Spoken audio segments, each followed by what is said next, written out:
Hey guys, welcome back. Today's video is the 11th episode of my series. The series has come so far from the first episode, and I just want to say thank you to all of you guys for your support.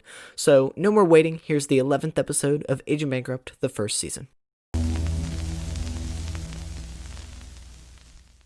Today is the 29th of August, the 242nd day of the year 2020. So that means there are 124 days left until 2021. This is episode 11 of Agent Bankrupt, the first season, and there are 4 more episodes of this season coming out every single Saturday, so you should subscribe if you want to see every one of my videos. There are no new announcements today, but I want to remind everyone about the 100 subscriber special once I hit that milestone, my upcoming Discord server at 150, my September monthly special coming out September 30th, and my second season announcement video coming out October 3rd, so make sure you keep an eye out for those. The story this week is about a trip that I recently took to a really cool place. About a month ago, my grandpa asked me if I wanted to go to a cave. Obviously, I said yes, and we decided what day we would go. Well, once that day came, he picked me up from my house, and we began to drive the 2 or 3 hours to the town near the cave. On our way there, we got a call from one of his friends that was going into the cave with us, saying that he would have to cancel. His water pump in his car broke, and he would have to get it fixed. And where he was at the time didn't have any repair shops nearby, or any place to buy water pumps.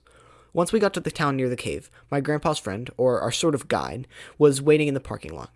He told us that someone else had to cancel as well, and it would just be us and him. We ate lunch, checked to make sure we had everything we needed, and realized that the spare helmet that I was going to use was with the person whose water pump broke. We called him, and he told us that he got very lucky and somehow found a water pump and someone to repair it nearby, but he did not know when his car would be repaired. As a final effort, we went into a sporting goods store and looked around for a caving helmet. They did not have any.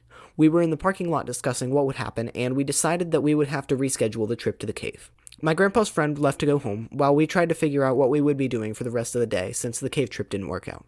Suddenly, he drove back into the parking lot and told us that the water pump on the other person's car was repaired already, and that it would take about 2 hours for him to drive here from where he was.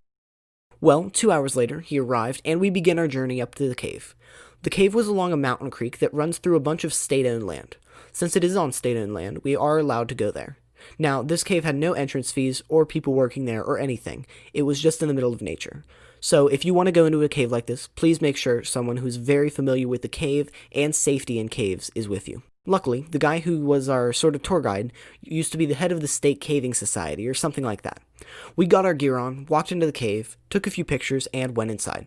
It was about a quarter of a mile through the cave, and the walk through it was along the creek that made and ran through the cave. Along the way was a bunch of very large rocks, lots of thick mud, and some parts where you had to wade through the water, which was maybe 3 feet deep. Along the way, there was this moss or mold or something that was white in some areas and yellow in others. The cool part about this was that since water makes rocks shiny if it's on it, it looked like silver and gold. There were also a lot of spiders. A lot. Near the exit of the cave, there was a place where we had to crawl through the mud in an area with a very low ceiling. We then exited the cave and walked back to the cars. We ate sandwiches and then left. It really was an adventure. So that's the story for this week. I hope you all enjoyed it. If you have also been in a cave or somewhere else interesting, tell me in the comments. I read all of them. The featured comments for this episode come from the 10th episode of Agent Bankrupt, the first season. These comments are from the Mario Masters and his alt account that he has recently created. I just want to say thank you guys for all your great comments. It's hard to pick just one to feature, so that's why I picked a few comments today. I might do this again in the future, so comment on this video or reply to someone else's comment. Either way, you might get featured in the next episode. This video title is The Storm. The title is a short one about how multiple hurricanes and very large storms have been hitting the United States recently, and probably will continue to for a while as we enter the last few months of the year. If you haven't noticed any more storms than usual, then you've been quite lucky.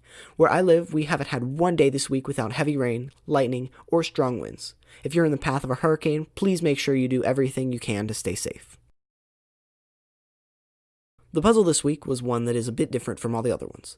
The puzzle was to find the pattern of this series of numbers shown, as well as the next number in the sequence. The series of numbers was actually a date. The date was the upload date of this video in the month, day, year format, or the one used in the United States. The date is 09/29/2020, or the 29th of August 2020. The next number is the second 0 in 2020. Congratulations to the solver of this puzzle, the real Daryl. Thank you all so much for watching. I put a lot of effort into these videos, and I've been more and more busy recently due to school starting soon, but I will always find time to make my videos. So, I'll see you all in the next episode of Agent Bankrupt, the first season. Hey guys, welcome back. Yeah, welcome back. Welcome back.